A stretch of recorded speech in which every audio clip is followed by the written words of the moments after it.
ನಮಸ್ತೆ, welcome to Bhagya creative vlogs. ಇವತ್ತು ನಾನು ಅಕ್ಕಿ ತರಿ ಕಡುಬು ಹಾಗೆ ಹಿತ್ಕಿದವರೆ ಬೇಳೆ ಸಾಂಬಾರು ಮಾಡೋದು ಹೇಗೆ ಅನ್ನೋದನ್ನು ಸುಲಭವಾಗಿ ತೋರಿಸ್ಕೊಡ್ತೀನಿ. ರುಚಿ ಬಹಳ ಚೆನ್ನಾಗಿರುತ್ತೆ. ನೀವು ಒಂದ್ಸಲ ಮಾಡ್ಕೊಂಡು ನೋಡಿ. ಮಾಡೋದು ಹೇಗೆ ಅನ್ನೋದನ್ನು ತೋರಿಸ್ಕೊಡ್ತೀನಿ ಬನ್ನಿ.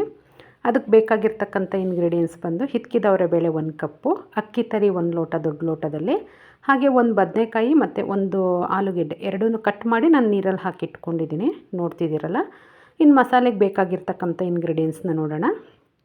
ತೆಂಗಿನಕಾಯಿ ತುರಿ 1 ಬಟ್ಲು, ಶುಂಠಿ 2 ಇಂಚು, 1 ದಪ್ಪದ ಬೆಳ್ಳುಳ್ಳಿ ತೊಗೊಂಡಿದ್ದೀನಿ, ಈರುಳ್ಳಿ 1 ಕಪ್ಪು, ಟೊಮೊಟೊ 1 ಕಪ್ಪು, ಜೀರಿಗೆ 1 ಸ್ಪೂನು, ಹಾಗೆ ಕೊತ್ತಂಬರಿ ಸೊಪ್ಪು, ಇನ್ನು ಉಳಿದಿದ್ದು ಗಸಗಸೆ 2 ಸ್ಪೂನ್ ಬೇಕಾಗುತ್ತೆ, ಚಕ್ಕೆ 2 ಇಂಚು, 2 ಲವಂಗ, ಹಾಗೆ ಒಂದು 10 ಎಲೆ ಕರಿಬೇವು. ಇದಿಷ್ಟು ನಮಗೆ ಮಸಾಲೆಗೆ ಬೇಕಾಗಿರ್ತಕ್ಕಂಥ ಇಂಗ್ರೀಡಿಯೆಂಟ್ಸು.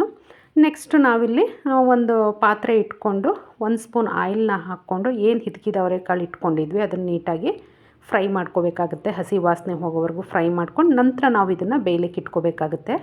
ನೋಡ್ತಾ ಇದ್ದೀರಲ್ಲ, ನೀಟಾಗಿ 1 ನಿಮಿಷ ಹುರ್ಕೊಂಡ್ರೆ ಸಾಕಾಗುತ್ತೆ, ತುಂಬ ಏನು ಹುರ್ಕೊಳ್ಳೋದು ಬೇಕಿಲ್ಲ.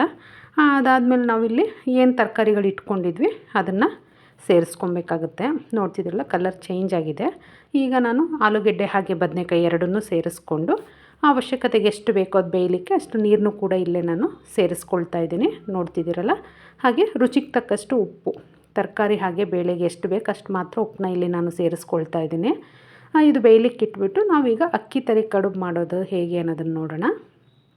ಒಂದು ಪಾತ್ರೆನ ಸ್ಟವ್ ಮೇಲೆ ಇಟ್ಕೊಂಡು ಯಾವ ಲೋಟದಲ್ಲಿ ಅಕ್ಕಿ ತರಿ ತೊಗೊಂಡಿದ್ವಿ ಅದೇ ಲೋಟದಲ್ಲಿ 2.5 ಲೋಟದಷ್ಟು ನೀರನ್ನ ತೊಗೊಂಡಿದ್ದೀನಿ. ಹಾಗೆ ರುಚಿಗೆ ತಕ್ಕಷ್ಟು ಉಪ್ಪನ್ನ ಹಾಕ್ಕೊಂಡು ಆ ನೀರು ಕುದಿಯುವಾಗ ನಾವು ಏನು ಅಕ್ಕಿ ತರಿನ ಇಟ್ಕೊಂಡಿದ್ವಿ ಅದನ್ನು ನೀಟಾಗಿ ಒಂದೂ ಗಂಟಿಲ್ಲದೆ ಇರೋ ಹಾಗೆ ತಿರುವ್ಕೋಬೇಕಾಗುತ್ತೆ. ನೋಡ್ತಿದ್ದೀರಲ್ಲ, ಉಪ್ಪಿಟ್ಟು ಮಾಡ್ತೀವಲ್ಲ ಹಾಗೆ ಅದೇ ಹದಕ್ಕೆ ತಿರ್ಕೋಬೇಕು. ಇಲ್ಲಿ ಬೇಯಿಸಬೇಕು ಅನ್ನೋಷ್ಟೆಲ್ಲ ಏನಿಲ್ಲ, ಏಕೆಂದರೆ ನಾವು ಇದನ್ನು ಮತ್ತೆ ಹಬೆನಲ್ಲಿ ಬೇಯಿಸ್ಕೊಳ್ಳೋದ್ರಿಂದ ಜಸ್ಟ್ ಹಾಗೆ ತಿರುವ್ಕೊಂಡ್ರೆ ಸಾಕಾಗುತ್ತೆ.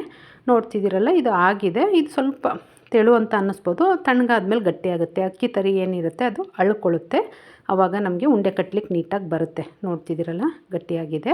ಇದನ್ನು ನಾನು ಒಂದು ತಟ್ಟೆ ಅಥವಾ ಪ್ಲೇಟಿಗೆ ಇದನ್ನು ಹರಡ್ಕೊಳ್ತಾ ಇದ್ದೀನಿ. ತಣ್ಣಗಾಗಬೇಕಲ್ಲ ಇದು ಉಂಡೆ ಕಟ್ಟಲಿಕ್ಕೆ, ಹಾಗಾಗಿ ಇದನ್ನು ಹರಡ್ಕೊಂಡು ನಮ್ಮ ದಪ್ಪ ಸಣ್ಣ ನಮ್ಮ ಅನುಕೂಲಕ್ಕೆ ತಕ್ಕಂತೆ ನಾವು ಅದನ್ನು ಉಂಡೆಗಳನ್ನ ಮಾಡ್ಕೋಬೇಕಾಗುತ್ತೆ. ನೋಡ್ತಿದ್ದೀರಲ್ಲ, ಈ ಥರ ಉಂಡೆಗಳನ್ನ ಮಾಡಿಕೊಂಡು ನಾವು ಇದನ್ನು ಸ್ಟೀಮ್ ಕುಕ್ ಮಾಡ್ಕೋಬೇಕಾಗುತ್ತೆ. 1 ಲೋಟ ಅಕ್ಕಿ ತರಿನಲ್ಲಿ ನನಗೆ ಇಷ್ಟು ಉಂಡೆಗಳಾಗಿದೆ. 3 ಜನಕ್ಕೆ ಇದು ಸಫಿಷಿಯೆಂಟಾಗಿ ಆಗುತ್ತೆ. ನಿಮ್ಮ ಮನೆಯಲ್ಲಿ ಅಳತೆ ನೋಡ್ಕೊಂಡು ನೀವು ಮಾಡ್ಕೊಳ್ಳಿ.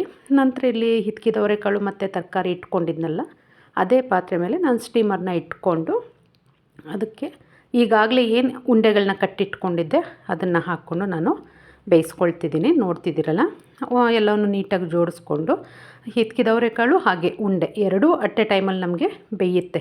7ರಿಂದ 8 ನಿಮಿಷ ಬೇಯಿಸ್ಕೊಂಡ್ರೆ ಸಾಕು, ನಮಗೆ ಎರಡೂ ರೆಡಿ ಆಗುತ್ತೆ.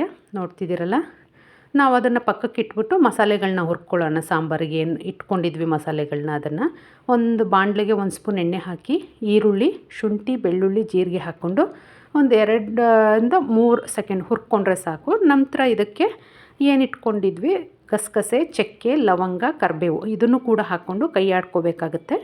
ಅದಾದಮೇಲೆ ಟೊಮೊಟೊ, ಹಾಗೆ ಕೊತ್ತಂಬರಿ ಸೊಪ್ಪು ಮತ್ತು ತೆಂಗಿನಕಾಯಿ.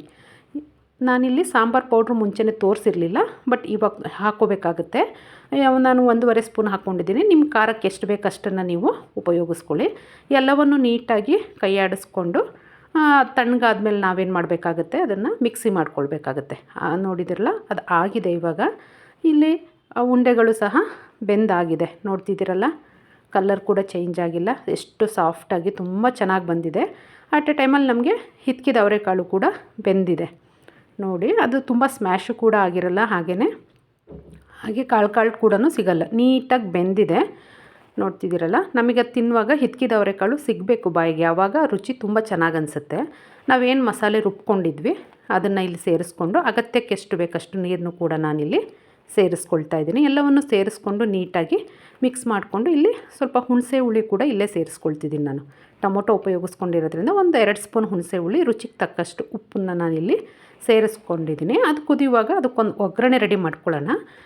ಎಣ್ಣೆ, ಸಾಸಿವೆ, ಒಣಮೆಣಸಿನ್ಕಾಯಿ, ಕರಿಬೇವು ಹಾಗೆ ಇಂಗು ಹಾಕ್ಕೊಂಡು ಒಂದು ಒಗ್ಗರಣೆನ ರೆಡಿ ಮಾಡಿಕೊಂಡು ಏನು ಸಾಂಬಾರು ಕುದೀತಿದೆ ಆ ಸಾಂಬಾರಿಗೆ ನಾನು ಒಗ್ಗರಣೆನ ಮಿಕ್ಸ್ ಮಾಡಿಕೊಂಡ್ರೆ ನನಗೆ ಸಾಂಬಾರು ರೆಡಿ ಆಗುತ್ತೆ. ಕೊನೆಯಲ್ಲಿ ಕೊತ್ತಂಬರಿ ಕರಿಬೇವನ್ನ ನಾನಿಲ್ಲಿ ಸೇರಿಸ್ಕೊಳ್ತಾ ಇದ್ದೀನಿ. ನೋಡ್ತಿದ್ದೀರಲ್ಲ, ಪರಿಮಳ ಅಂತೂ ತುಂಬ ಅಂದರೆ ತುಂಬ ಚೆನ್ನಾಗಿರುತ್ತೆ. ಅಕ್ಕಿ ತರಿ ಕಡುಬುಗೂ ಇದಕ್ಕೂ ಒಳ್ಳೆ ಕಾಂಬಿನೇಷನ್ನು. ಇದನ್ನು ನಾವು ಅನ್ನಕ್ಕೆ ಸಾಂಬಾರು ಥರನೋ, ಇಡ್ಲಿ ಸಾಂಬಾರು, ದೋಸೆ, ಚಪಾತಿ ಎಲ್ಲದಕ್ಕೂ ಯೂಸ್ ಮಾಡ್ಬೋದು. ತುಂಬ ಅಂದರೆ ತುಂಬ ಚೆನ್ನಾಗಿರುತ್ತೆ. ನೀವು ಒಂದ್ಸಲ ಮನೆಯಲ್ಲಿ ಮಾಡ್ಕೊಳ್ಳಿ.